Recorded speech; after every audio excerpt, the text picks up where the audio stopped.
Before we get into today's video, I have a different video for you guys. I have the morning of January 27th, complete with timestamp of both Paul and Nicola. It's not much, it's just a little bit, and I'm sure people will go crazy as to why there isn't more and all the other speculations, but I just wanted to show you that here is Paul and Nicola on the morning that she disappeared. As you can see, the wonderful and amazing Gisela K is on the bottom left of my screen. Many of you know who Grizzly True Crime is, and I would suggest that if you want excellent investigating and reporting, that you go to her channel and you subscribe to it. She's amazing. She goes through everything, and she does not get into the drama and rumors. She's very thorough, and she's very matter of fact, and she's just amazing. So Paul was there. This is Nicola.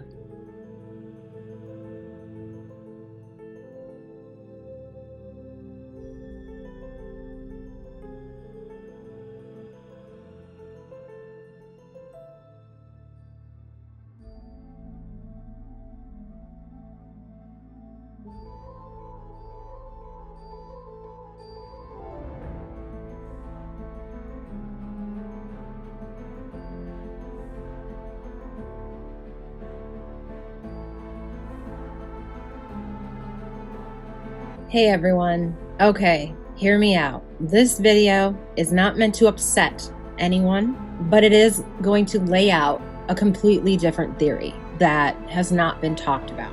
Now, I'm not saying that this theory is what happened to Nicola, and I'm certainly not saying that what other creators are saying is wrong at all. My mind is completely open when it comes to this case, but I do want to put a different theory out just because that's what investigators do. We look at all different aspects of what could have possibly happened to the victim. I think a lot of creators are concentrating on certain theories, so minds are working on that side of things. I want to get minds working on other possible things because at the very least, we can rule it out, right? And if we can rule it out, then we're that much closer to discovering the truth. So whether you believe in this theory or you don't, I wanted to put it out there because I've researched some things about Lancashire in the last month. There was this huge bust where 53 people were arrested. Lancashire has an organized crime problem, and it's something that nobody's talked about. When I saw this pop up on their Facebook, I thought to myself, well, isn't that a coincidence? Or is it? Is this related? And the reason that I thought that was a few things, and we're going to get into those. But the main reason that I thought it could be a possibility, organized crime played a part in this, is because oftentimes when there is a big bust where a lot of people are taken down, there is a break in the case. There is something that gives them that in. Becky Smith has said this is an everyday struggle for Lancashire. What could have happened that could have been the quote unquote break in the case against organized crime? It could be nothing. It could be that they were just watching them and it's just a coincidence that 3 weeks or 4 weeks after Nicola's body was found, they were able to make these arrests. Or is it possible that something led them there? Something like maybe Nicola's phone? I don't know. It's just a theory. It's all speculation, of course. It's something that's twirling around in my brain, and I wanted to put it out there so it can twirl around in yours. You tell me. Could this possibly be something? Could it be something to look more into? I'm not just saying that there's one theory if organized crime is involved. There would be a few. Why would the police be so hush-hush about things? Why would there be a gag order? Not just necessarily because of foul play, but maybe even something bigger, something they don't want the public to know. Could Nicola have got wrapped up in this for some reason? And I'm going to lay out to you the reasons that I believe it's a possibility.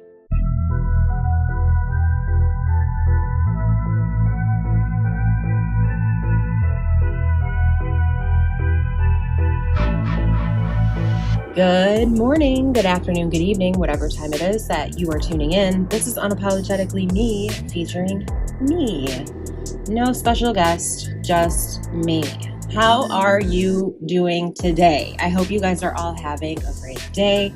I hope you had a great week. I'm not sure exactly when this video is going to upload, but right now it's Friday. So, Friday. Oh my God, I'm a dork. Okay. If you are new here, welcome. Thank you so much for clicking on this video. I hope that you find something within it that is useful. For all my current subscribers, thank you guys so much for continuing to come back. For all my new subscribers, thank you so much for taking a chance and hitting that subscribe button. I hope that you stay subscribed. I hope that I keep bringing you whatever it is that made you want to stick around. Don't forget to hit the notification bell if you haven't yet to be notified of every time I upload a video. Well, let's get into it. I said in my last few videos, I have a lot of questions, and I know you guys do too. Everybody does. This case has really just struck a nerve with a lot of people, and it's like there's a few different theories that have been floating around, and it seems that people have picked a theory and they are sticking to it. They are finding anything that they can to make that narrative the narrative. But that's kind of where I want to come in, because there are a lot of different theories, and I personally have not picked one because I don't think we have enough evidence to do that. There are several theories about this case. There are certain theories that are not being looked at all. And that's what I would like to cover in this video. Does it mean that this is the theory? Does it mean that I believe that this is the theory? No, it does not. But it is another theory that I think makes sense given the information that I'm going to provide to you. So just hear me out. The reason that I'm covering this case is because I do not believe this was an accident.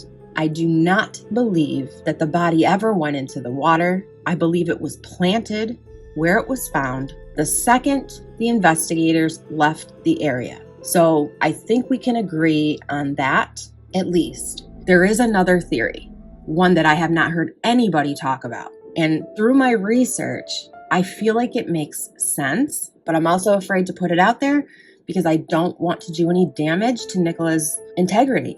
I think that the way that I'm going to lay this video out for you won't do that. So please just hear me out on this theory and why I think it could be a possibility. Not that it is 100% what happened, just a theory. Please keep that in mind when you're saying, but this, but that, but this person said this and that person said that.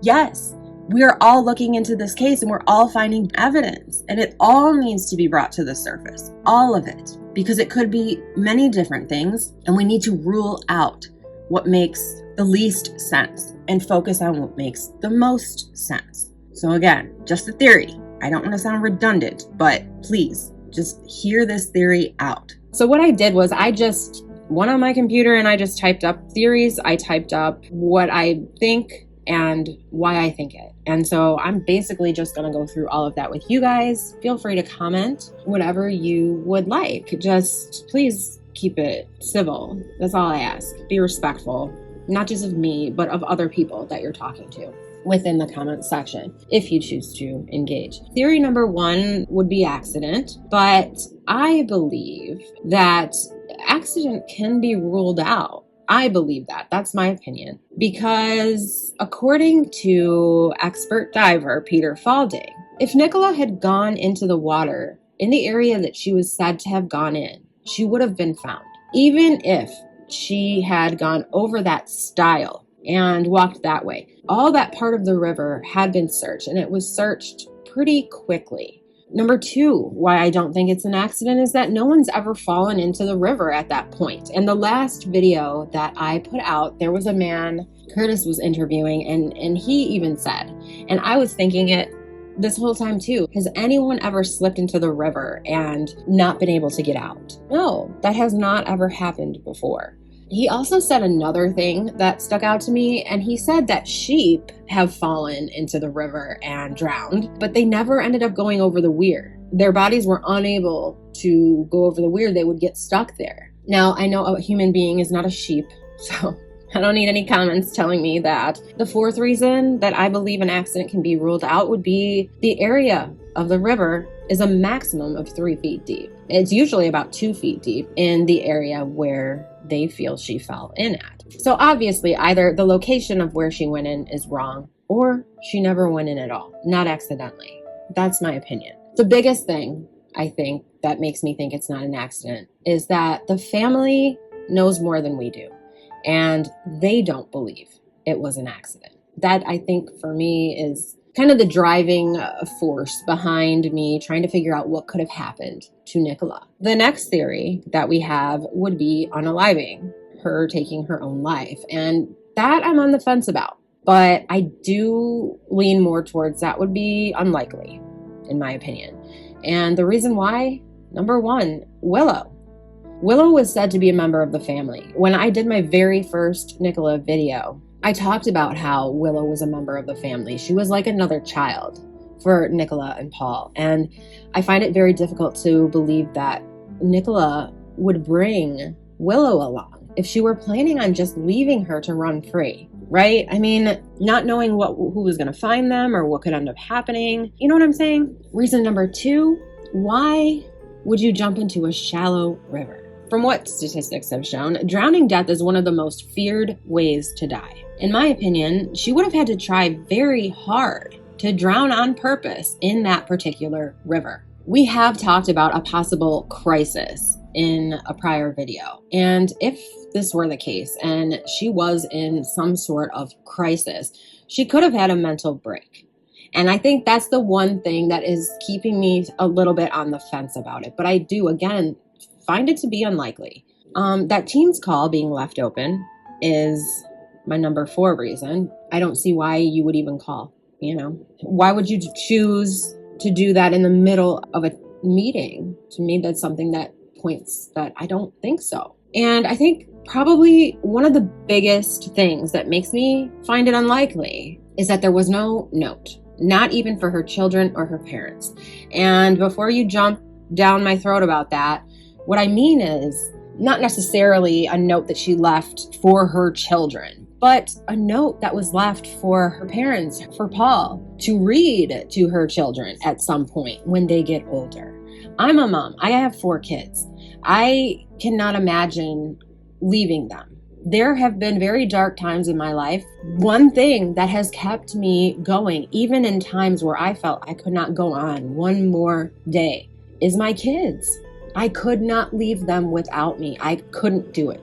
So at the very least, I would think that she would have left a note expressing her love for her children. I think it's something that any mother would do if they were going to leave their children for any reason, but especially if they were going to take their own life. Why would you leave that with your children to bear for the rest of their lives without any explanation? I just don't see that. The next theory would be foul play. And I believe this to be the most likely, obviously, or I wouldn't be making these videos. There's only 2 reasons why I believe this, and they're based on facts. Number 1, the location where her body was recovered. And number 2, how long it took for the body to be found. I believe that those 2 things, which we know for a fact, show that foul play was involved in some way. Her body was recovered just 1 mile away, 0.9 of a mile away from where she allegedly disappeared from. And this was an area which, by all accounts, was thoroughly and extensively searched by professionals with equipment designed to find things, such as missing people, bodies. There were dogs. There was mountain rescue. We have Coast Guard. We have the police. We have Peter Falding's SGI team. This location was well within the search area. It took 23 days to find her. If she were there the whole time, how did it take so long? Who failed to find her sooner? What team? According to Peter Falding, she would have been found if she were there. And she would have been found within hours, most likely. And not just by him, he speaks of police divers and police search teams as well. The location of Nicola's body was found very close to the road and in an isolated area. There's not a lot of traffic or homes, buildings, etc. It seems a very convenient area to plant a body. So if we're looking at foul play, which would eventually have led to homicide, who are the suspects? Just hear me out. Obviously, family and friends. Paul, Emma. The next group of people believe that it has to do with Penny and, as the armchair detective calls them, the caravan crew. We don't know a lot about them. They seem to be hiding something. They seem to be very quiet and not wanting to share anything. I certainly can understand that, but it also raises suspicion, right? If not family and friends, if not Penny and the caravan crew, what about organized crime? A random attack, a targeted attack. The police did say on February 8th that third-party involvement was a possibility. There were certain areas around the field that either had no CCTV coverage or broken cameras. So there was a way for her to leave that area and not be seen on a camera. There's been a gag order put in place within the town. This is most likely why we haven't heard anything from the local media or the family ever since the body was found. Now we have to wait until June 26th for the inquest to come out. That's quite a long time. While we wait, I wanted to take a better look into things. The other areas that police spoke about, areas that were not covered by CCTV, Lancashire as a whole, the crime rate there. Let's first discuss Lancashire as a whole. According to crimerate.com, Lancashire is the 22nd most dangerous county in England, Wales, and Northern Ireland. The overall crime rate in Lancashire in 2022 was 83 crimes per 1,000 people. The most common crimes were violence and sexual offenses. Blackpool was listed as being the most dangerous, and the next most dangerous is Burnley, and Preston comes in as the third most dangerous. From what I've gathered, it seems to be much like many big areas, right? There's some nice places, and then there's places that can be pretty dangerous. I come from Chicago, Illinois. I live in a suburb. While some of my county's suburbs are considered extremely safe, there are others that are anything but. 20 minutes from here, there are shootings, stabbings, and all sorts of other violent offenses every single day. To be clear, I'm not at all trying to say that Lancashire is a horrible place and riddled with crime. I think, unfortunately, crime in general is becoming more and more rampant, no matter where you live. There are places that are far more dangerous than others that can be located in very close proximity to each other. You can move to a wonderful area, but just 20 minutes down the road, if it's not so wonderful, you're not necessarily safe. Looking at the Lancashire Crime Summary, this is a list of crimes, how many, and at what rate these crimes are committed. Looking at the crime trend in Lancashire, we can see where certain crimes have been getting worse as the years have gone on. Nicola went missing on January 27th of 2023, and this was obviously a huge case, but it's not the only one. Just this month, Lancashire made a huge bust. 53 people were arrested.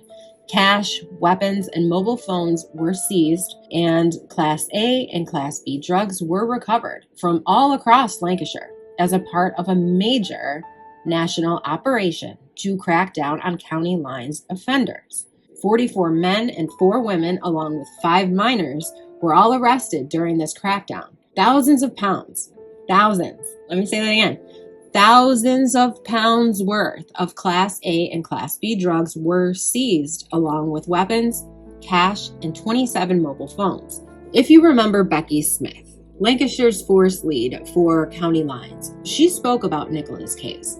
She was the one who brought up Nicola's vulnerabilities. After the arrest of these 53 people, she spoke out, and this is what she said, quote, "We are working harder than ever to crack down on county line criminals who bring drug dealing and violence into our communities. This week's activity is a snapshot of the work carried out across Lancashire every single day to disrupt those involved in organized crime and tackle county lines. Along with our partners in children's social services, health, and education, We will continue this work, also driving awareness in schools and identifying those vulnerable to exploitation so that we can provide appropriate safeguarding, unquote. She went on to say, quote, "Our intention is to make Lancashire an uncomfortable place for these criminals to operate, and we are committed to continuing to work alongside our partners and other forces to close down these lines, protect vulnerable people,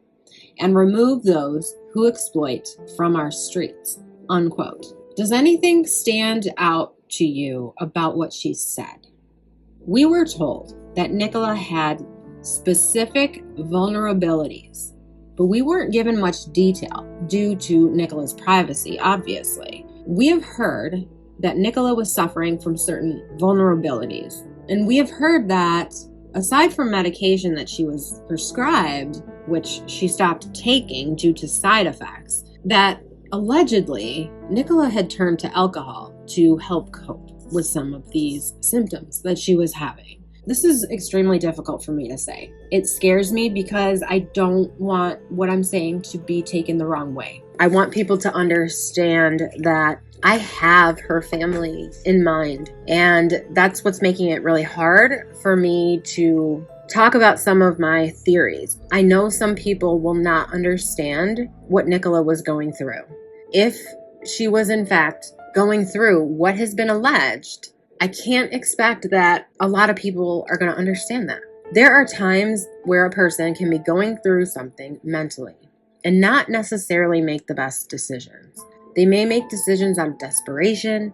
They want to feel better. People aren't listening to them. They may take it upon themselves to find a solution. That being said, marijuana has been researched to the point where it's now become legal in many areas. You can get a medical card if you have certain things. I looked up whether or not it was legal in the UK. It's not. It's not legal at all, which most of you guys from the UK already knew that. But for the US people watching this, it's not legal there at all. At all. Medical marijuana is approved there, and it's approved for the conditions that we're going to go over in a minute.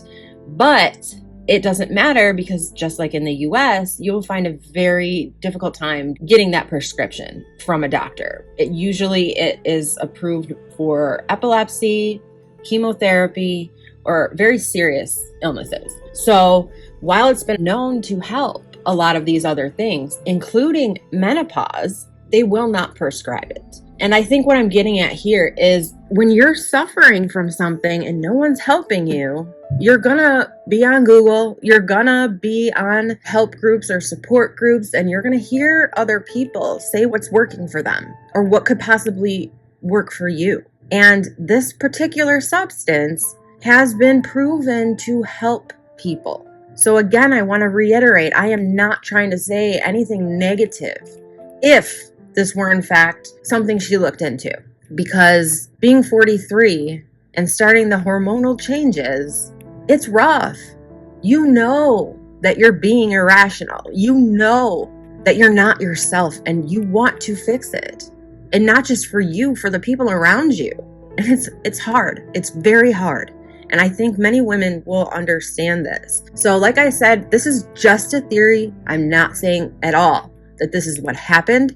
I'm just saying it's a possibility. And I think it's a possibility that makes sense given what's going on in Lancashire and given what was going on with Nicola.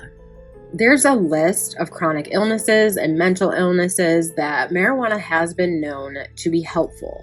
But there are doctors out there that no matter what, will not prescribe it. They just won't. It appears that the reason for this is there's not a long enough study to prove without a doubt that it is in fact a safe option. But I have noticed that because they aren't prescribing it, they aren't able to study it. And because they're not able to study it, they're not able to prove that it's safe. And for an FDA approval, they have to have like 10 years for something to be considered safe. Think about that when you think about something else we've been told to do recently, but we won't get into that. If someone is suffering from symptoms that marijuana has been known to help with, and you've tried everything else, would it be at all possible that you may seek out someone other than a doctor to help you? Maybe you personally wouldn't do that. But would it be so far-fetched to think that someone who is desperate to feel better so that she could be the best mom, so she could be the best at her job, so she could be the best partner, would it be that far-fetched to think that they might go that route? It has been said that Nicola had issues with alcohol, but that was in the past. So to me, that means she went through a period where she may have been using alcohol to cope with a lot of these symptoms, and it got out of hand, and so she stopped. She wasn't using alcohol anymore to cope with the symptoms, but recently she started drinking again because what doctors were doing to help her wasn't working. The medication was actually making things worse. In my opinion, if alcohol was a problem, she may have been looking for another solution. A solution that 80% of women in midlife are using to help with their symptoms. A solution that her GP was not providing. And reading any testimonials of people online who have been able to get this medicinal marijuana, it's been a life changer. No more of those toxic medications that doctors just want to throw at you that end up turning you into a shell of yourself with side effects that can be just as debilitating as what you're already going through. With these 53 arrests for organized crime and the amount of marijuana that was seized. Now, it wasn't only marijuana that they seized. It was other things as well. But marijuana was a huge part of it. Is it possible that these two things may be connected? I'm going to say this, and honestly, I don't care. I'm unapologetically me, right? Sorry, not sorry if you don't like my opinion. Remember, you came to my channel and clicked on my video. You are the only one who has the power to shut me up by just clicking off. It's very simple. Don't waste your time saying mean things to me. Just go. I'm also very close to Nicola's age. I just turned 43 and my hormones are all over the place. If it came to a point where I was unable to care for myself or my children and they were suffering because of something that I felt I could fix, I would do whatever I could to fix it, to be better for my children. But if there is something out there that you can try that other people have said worked, you're going to want to try it. It's not crack cocaine. It's marijuana. And I know a lot of people are against it, so I'm not trying to offend anyone. I'm just being real here with my opinion. I can totally understand why people, good people, find themselves in a position to go to the streets for help. Now, we heard that Nicola may have been talking to one or two other people when she was last seen up near Rowanwater in the upper field. Is this true? There is, in fact, organized crime in Lancashire. And the thing about organized crime is that there are people that are going to make sure that anyone who witnesses something keeps their mouth shut. There are two facts that I want you to take away from this. One, Lancashire has an organized crime problem. Two, Lancashire arrested 53 people associated with the organized crime problem just a few weeks after Nicola's body was found. Coincidence? What major break could have happened in the last few weeks that led police to this crackdown? What major thing could have happened? I'm certainly not saying that it's not possible that any of the other theories are what caused her death. I'm just saying that there's a lot going on in Lancashire that seems very coincidental. It would certainly make sense to all the secrecy and silence.